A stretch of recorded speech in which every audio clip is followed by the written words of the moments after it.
The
Republic of Georgia sits at the gateway to Europe, with Russia to the north, Turkey to the south, Armenia and Azerbaijan to the southeast. It has a rich indigenous culture that also reflects influences from all its neighbors.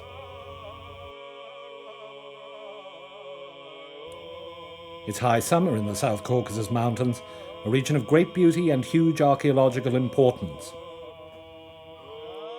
UCC anthropologist Ron Pinhazi is on his second visit to the Kiatura region in the northwest of the Republic of Georgia.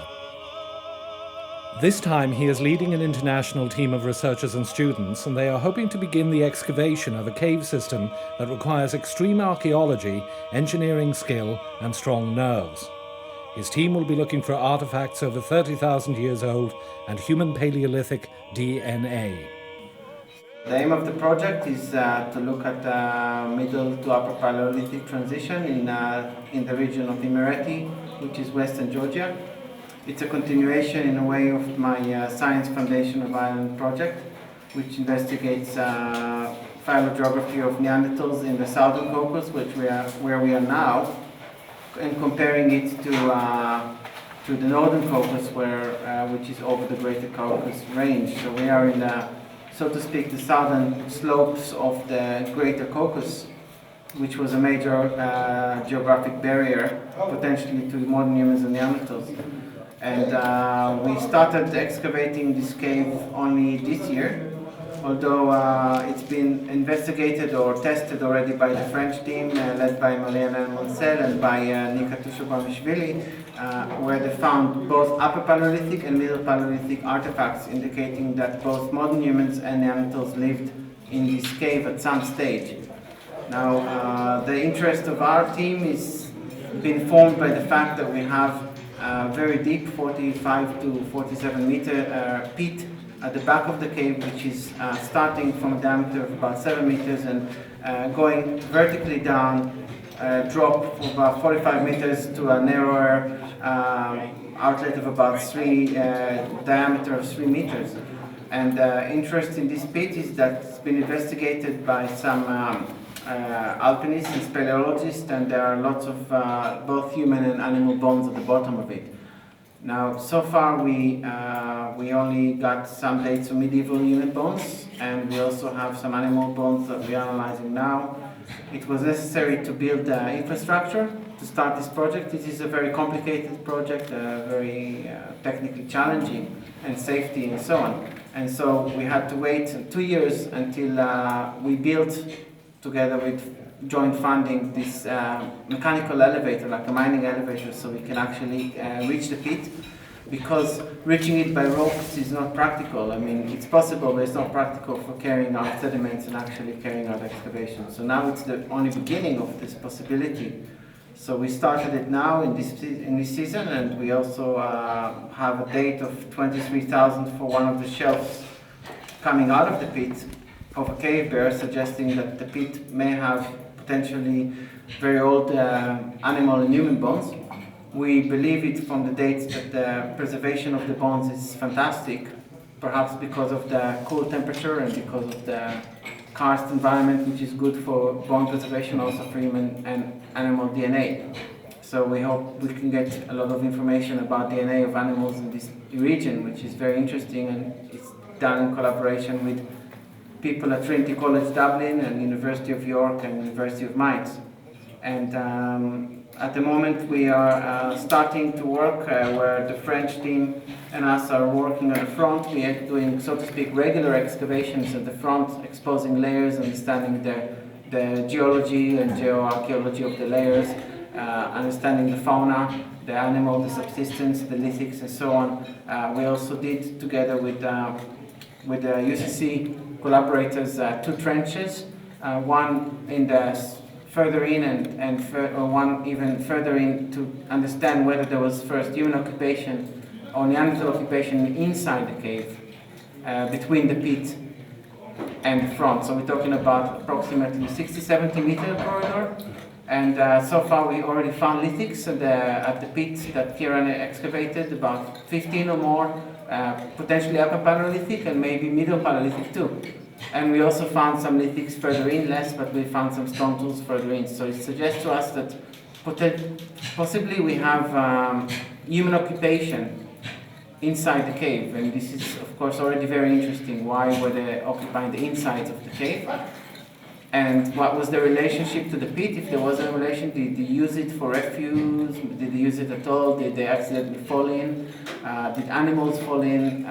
This is now investigated, but it's very complex because this cave has very complex and long-term formation processes with periods where now we believe was originally completely filled with sediments, perhaps a long time before humans ever came here, and then various rockfalls, various washing of the sediments by one way or another. And we have remnants of that on the walls and all sorts of things. And so basically for us it's a challenging project because it's a new type of project. First of all in Georgia, but anyhow it's a complicated project because it really requires interdisciplinary work. Because normally archaeologists are mostly working on the outside of the cave or the first part of it. They don't normally dig deep caves. They don't normally dig karstic pits that are 45 meters deep. And therefore that's probably why I started this project, because I thought it was an interesting challenge. And we're far from knowing exactly what we're going to get. I mean, we're certainly gathering information, but it's going to take several years until we might get human fossils, we might get very exciting things, but it requires very thorough work with geologists and so on to understand, first of all, the cave and the environment. Potentially, we obviously want to link it to Neanderthal occupation in other parts of Imereti, to other caves, and perhaps to do test excavations in a region and get more sites. So this is the beginning of the project. The reasons for the failure of Neanderthals and ultimate success of early modern human beings have puzzled archaeologists, but recent excavations in western Georgia have provided new data concerning this early example of human Darwinian competition. Evidence of these early humans, dubbed Homo georgicus, comes from fossils found in Georgia that are over 1.8 million years old. One theory is that these early modern humans may have even been a separate species of Homo, predating Homo erectus, and possibly represents the earliest stage of human presence in the Caucasus. Fossil skeletons have also been found, showing it to be a species, primitive in its skull and upper body form, but with relatively advanced spines and lower limbs. However, another theory is that Homo georgicus is not a separate species, but rather represents a stage soon after the transition between Australopithecus and Homo erectus. This is the first time that archaeologists have been able to descend into the pit. It will take many more years before the sediments at the entrance, inside the cave and from the pit are fully excavated and identified. Only then will we know what the pit was used for. Homo georgicus is the earliest known species of Homo to settle in Europe, clearly making Georgia one of the most important areas of prehistory in Europe.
The expedition base camp is situated in Chiatura, a village just west of the autonomous region of South Ossetia, on the southern slopes of the southern Caucasus Mountains.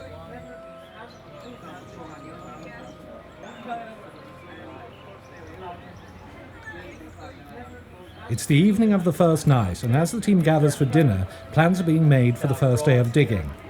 Ron has gathered a team of almost 50 people from France, Ireland, Georgia, the UK, and Israel.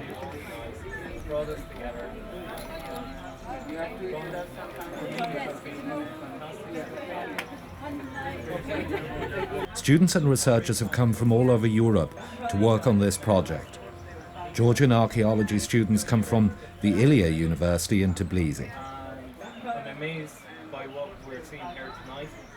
And one thing so we're here at the base camp at the moment, and it takes 1 hour to get to the site. So we have to take very windy back roads, which are pockmarked with potholes, and often the visibility is very poor because the area is particularly prone to fog, which means that you might only have a visibility of 10 meters or so. And once we get to the top, you're all shook up, you know, like you're being through a cement mixer or something like this. And then we have the problem of getting all of our equipment, which is 2 vehicle loads worth of equipment, down from the top of the slopes down to the cave itself. So we have some local workers from the villages around the highland areas where we're working, and they help us carry some of the equipment. And so when you're going down these slopes, they're quite steep decline on the way down. It's very muddy because Georgia's been experiencing a lot of rain recently, so it's like a slip slide when you're going down. And so if you fall once or twice, you're doing pretty good, you know. So when we're on top of the plateau, we have to bring our equipment with us, which consists of, for example, total station, which is surveying equipment, computers if we bring them on site. We have to bring the food, of course, down for our lunch, and sacks and buckets and excavating equipment. And so it's quite a lot of equipment, and also we have a large generator which powers the lights of the cave. So this is quite a lot of work and involves a lot of planning to get from the top of the plateau down the slope to the cave itself. So on a project like this, you're going to need archaeologists, of course, but we also have other specialists such as physical anthropologists, who are the people like myself who study the human remains, the human skeletal remains. We also have geoarchaeologists who understand the geology of the site and can explain this to us. We have speleologists working with us. Also, we have zooarchaeologists who work with the faunal remains and identify the different species of animals and help us understand the environment at the time. We also have paleobotanists who are able to tell us about the past environments. We found human remains at the bottom of the pit at the back of Undo Cave, and these include, for example, ribs, long bones, and cranial elements, or parts of the skull, which are particularly important for us when it comes to identifying, for example, if the individual is male or female and how old they are.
So here we are in Undo Cave, which is a cave in the area or region of Chiatora in Georgia, and this represents a collaborative project between University College Cork and the University in Tbilisi in the Georgian capital.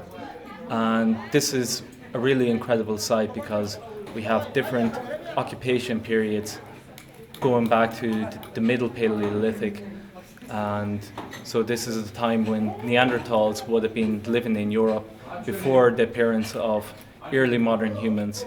But we also have evidence of the Upper Paleolithic, which represents the arrival of modern humans into Europe and the eventual demise of the Neanderthals.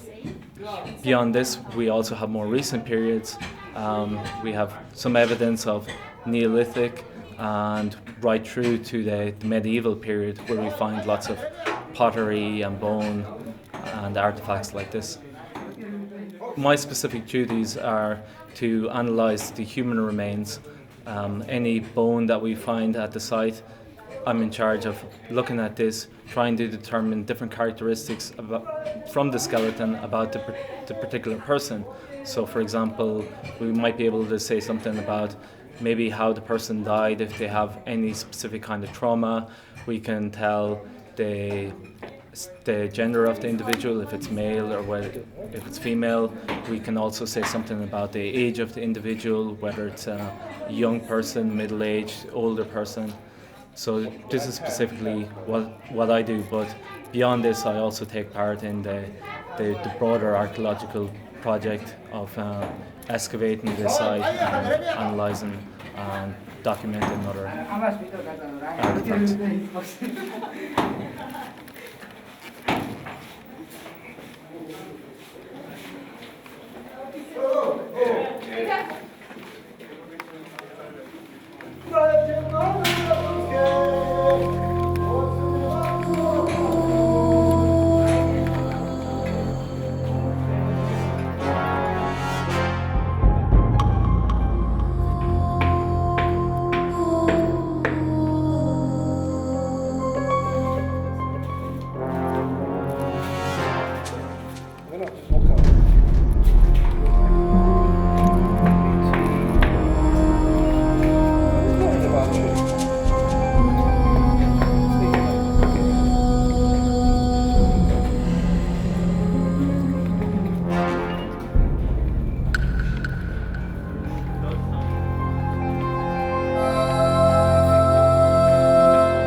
Students of archaeology, on-site excavations are extremely important, and the Undo cave site is no exception.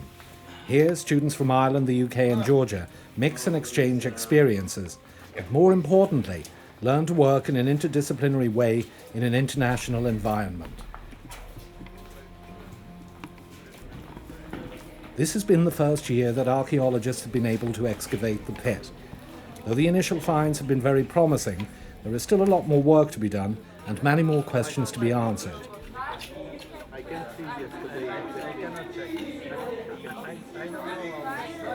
Today we sent Kieran down the pit, and we sent him specifically to excavate the shelf, which is a dry shelf connecting the main pit to the second pit, which is smaller. And we believe we found in the second pit on the surface a bare bone that is dated to 23,000 years old.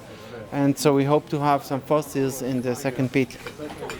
So that's why we're waiting. So here the bags are coming out now, and that's excavated from the second pit. And when we wash them today, we will see whether we have fossils or not, with the hope that we will have fossils, maybe even human fossils or Neanderthal fossils. But we will only know after after we wash them, basically. And Reuven, the archaeologist, will take a look and tell us more about what he sees today. And today was my first day into the pit. And so the pit is situated at the back of Undo Cave. And so we went to the elevator, which we've constructed over the course of the last season. And stepping onto the elevator, it's really like stepping into the unknown. So you take a step in, and then basically you're just being held by a cable above you, and they begin to lower the elevator down 50 meters, which is a really huge distance, whatever way you crunch the numbers, because it's from top to bottom, you're looking at 15 minutes. So you have 15 minutes to contemplate this drop that's right below you. There's nothing between you and the bottom of the pit. So you go down, reach the bottom of the pit after 15 minutes, and when you come out of the elevator, when you look all around in the bottom of the pit, all you can see is bones, human bones. And instantly the mind begins to race, and you wonder, okay, who are these people? How did they get here? Did they fall in? Was there an accident? Maybe the person was already dead and the water from the cave washed the bodies in. We don't know. That's what we're here to find out. And beside the pit itself, there's a crevice, and when you go through the crevice, there's a shelf which you can climb up to. It's a 3 or 4 meter climb. You get onto the shelf itself and you can see more bones on the surface. But these are different kinds of bones. These are small animals like rodents. We're talking rats, mice, these type of animals. And so what we decided to do today was a test excavation. So we opened up a little trench and we dug down about 20-30 centimeters below the surface to see what we could find. So we found mostly small animal bones, a tooth from probably a cow or some herbivore animal. We're not sure, we'll have to have a closer look at it, and possibly some flint, but we've yet to clean up the finds from today, and we'll see if this is what it is. So we also went into another part that's beside the shelf, which is a more kind of secluded area, and here we found on the surface a lot of bear remains. And so we recovered some of these bones, and we're going to have our zoo archaeologist, the bone expert for animal remains, have a look at these bones and see what he can tell us about if this is cave bear or what we can basically determine from this. So after we were finished with the test excavation, we got back into the elevator, went back up. This time it was about 18-20 minutes, because this is a heavier load. We're bringing up bags of sediment, and so we took the sediment out. So at the moment we're sieving the material to see what we can find, and hopefully we're going to see some really nice archaeology.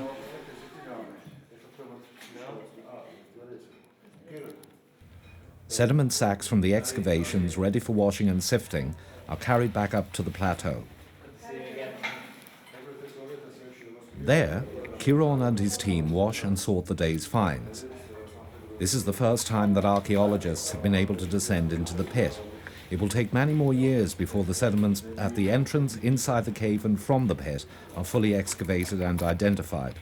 Only then will we know what the pit was used for.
The Undo Cave was discovered some 30 years ago, but it has never been excavated.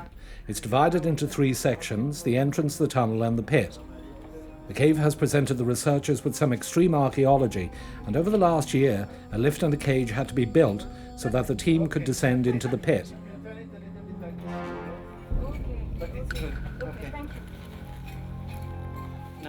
It's estimated that there are over 3 meters of sediment at the bottom of the pit. This year's excavations will look at the first 30 centimeters. It takes 15 minutes to reach the bottom of the pit, and the bottom is cramped and difficult to work in. There is also a second chamber leading off, and it is here that the most important find to date was located. The front and the back have different goals. originally the front has the goal to do what we can call more traditional Paleolithic archaeology, whereas the back is more of a new and innovative way of looking at things, because we do not have things in layers, and it's not simple to excavate the pit, and therefore our focus is more on finding fossil material and ancient material, human hopefully, but also animal bones, carnivores, bears, etc., and doing ancient DNA as well as isotope analysis and perhaps dating this material. So it's a different goal. At the same time, we got experts, paleologists from France, coming particularly to analyze the formation processes of the cave, which is extremely complex. The cave formation processes are probably spanning as much as at least 300,000 years or longer, including periods where before the pit was formed, periods where there was river flowing through the cave, there's pebbles in some layers, there's like various flow stones, stalagmites, stalactites, collapse of the walls, collapse and reforming of new flowstone layers and so on. Today we took more than 10 flowstone samples. We knocked them off, we broke them, and we have to do uranium series and so on in different laboratories to get a date. And some of these flowstones are capping the archaeological layers. So in terms of understanding the flowstone, eventually help us to understand the archaeology. And eventually, when we understand the archaeology and the flowstones, eventually we'll be able to link the front to the back. So hopefully we'll be able to put it all together. But this is a complex story, because we have about 70 meters of corridor leading between the front to the back. It's a very long way with various formation processes and various flowstones, and it's not something that can be easily understood, and that's why we got the experts to help us with it. It's one of the incentives for the analysis for the excavation is ancient DNA, and of course we also hope to find human remains or fossils, but we have good reason to believe that the pit has exceptional preservation, and because of the very stable temperature and the karstic environment, and therefore we have and we will have more fantastically preserved animal bones. And if animal bones are well preserved, you can potentially do DNA for human or non-human remains, even extending back 60,000 years or even more, which you cannot normally do in regions of hot climate. And so we have a potential to excavate and find animal remains and immediately take them to the lab and do ancient DNA. So obviously this is just the first season, and it's going to take several more years to get deeper and to open larger areas and to get a better understanding and date everything and study the climate and subsistence, etc. In the back we also have some progress. We tested several areas at the back. We found another pit that is adjoins the main pit. We excavated the shelf of this pit, and we found again some various bones, including medieval, but also some things that look more ancient, like Paleolithic, for example goat and bear. And in the main pit we found more human bones, including a skull, and today I found a tooth also in a sieving, human tooth. We don't know the age of it because it's mixed with what seems to be Bronze Age pottery. But some of the assemblage, so the animal bones or the bones, seems to get older as we go deeper, but we have to do a lot more because we only gone about 30 centimeters off the surface, and we believe we have at least 3 more meters, if not a lot more. We excavated the karstic pit, and this is very unusual. Actually, I don't really know of any other teams excavating a 45 meter or whatever depth pit, because of the dangers and the logistics involved. So I mean, if we went down with ropes, for example, it will take people a good hour to just to get down, and then an hour to go up, and then it's very slow process. We wouldn't be able to lift any sediments, so we had to build a manual elevator, and that took us over a year to get it together. And that's why actually last season we weren't even excavating, because we were just making preparations. So we invested thousands of euros just to prepare this excavation. whereas if it was a regular excavation, we'd be excavating already last year. So this is just the beginning. So we have human remains in the pit, we have animal remains, and we still don't understand how all this material ended up in the pit. Was it just thrown into the pit? Was it thrown after as discard after death of the animal, or were the human remains thrown there after death, or was it, I don't know, some kind of ritual activity, or just discard, or was it accidental fall? We don't really know it at the moment, so we have to really continue and excavate more. The collaboration works very well with UCC, obviously, and Ilia University, and of course with some collaborators from Haifa University and other universities in the UK, and so on and so forth. I mean, it works well. It's partly funded by University College Cork, partly funded by Science Foundation of Ireland, of course, and it's also partly funded by Johannes Gutenberg University in Mainz, which is doing the ancient DNA and is a collaborator on my European Research Council grant. The Republic of Georgia is perhaps one of the richest areas of prehistory and archaeology in Europe. Up until about 40,000 years ago, Neanderthals and early modern humans shared this environment and had done so for some tens of thousands of years. But for some reason around this time the Neanderthals disappeared. It's thought that climate change, extinction by pathogens and parasites such as leprosy and TB, or even genocide, may have contributed to their disappearance.